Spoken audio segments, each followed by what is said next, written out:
হেফাজত হয়ে গেছে এখন অনেকটা গরিবের বউ সবার ভাবি। হেফাজত কি করবে বা হেফাজত এই বিষয়ে কি ভূমিকা নেবে এটা নিয়ে চিন্তা করতেন, টেনশানে থাকতেন। এটা হলো রিয়েলিটি, এটা বাস্তবতা। ওই সময়ের হেফাজত এতটাই আদর্শিক ছিল, এতটাই শক্তিশালী এবং পাওয়ারফুল ছিল। অরাজনৈতিক যখন ছিল, সমস্ত রাজনৈতিক শক্তি তাদেরকে কাছে পাইতে চাইতো।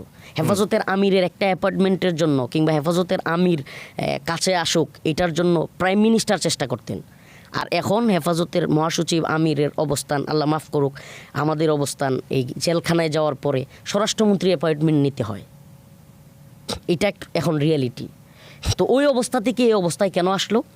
এই যে রাজনৈতিক দলগুলো বললাম, যারা কিনা ইসলামপন্থী রাজনীতি করে কিন্তু হেফাজতের সাথেও জড়িত, এই সমস্ত আলেম উলামারা হেফাজতকে নিজেদের দলীয় স্বার্থে, দলীয় এজেন্ডা, মানে মানে বলতে গেলে এটা কিছুটা অনেকেই কষ্ট পাবে, হেফাজত হয়ে গেছে এখন অনেকটা গরিবের বউ সবার ভাবি।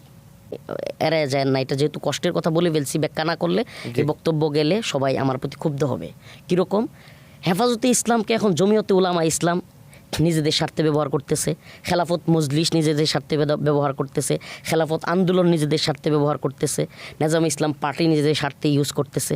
এইভাবে সবাই মিলে ইউজ করতেছে হেফাজতকে। হেফাজতের টোনে, হেফাজতের আদর্শে রাইখা রাজনীতি করা, হেফাজতকে আপনার একটা পাওয়ার, মানে একটা অরাজনৈতিক সংগঠন কিন্তু পাওয়ারফুল, যেটা কিনা ক্ষমতার ভারসাম্য রক্ষা করবে, চেক অ্যান্ড ব্যালেন্স, ক্ষমতাকে চ্যালেঞ্জ করতে হবে। হ্যাঁ, ক্ষমতাসীন যেই থাক, আওয়ামী লীগ গভর্নমেন্ট থাক, ডক্টর মোহাম্মদ ইউনূস সাহেবের সরকার থাক, বিএনপি গভর্নমেন্ট আসুক, মানে পাওয়ারের জায়গায় যেই থাক, হেফাজত যেন ইসলাম বিরোধী কোনো এজেন্ডা, মানে আমেরিকানপন্থী হোক, ভারতপন্থী হোক, যেই পন্থী কাজই হোক, কিংবা এদেশে জাতিসংঘে মানবাধিকার কমিশন হোক, ইসলাম বিরোধী যে কোনো এজেন্ডাই যেন সরকারকে চ্যালেঞ্জ জানাইতে পারে, এই শক্তিটা হেফাজতের এখন নাই।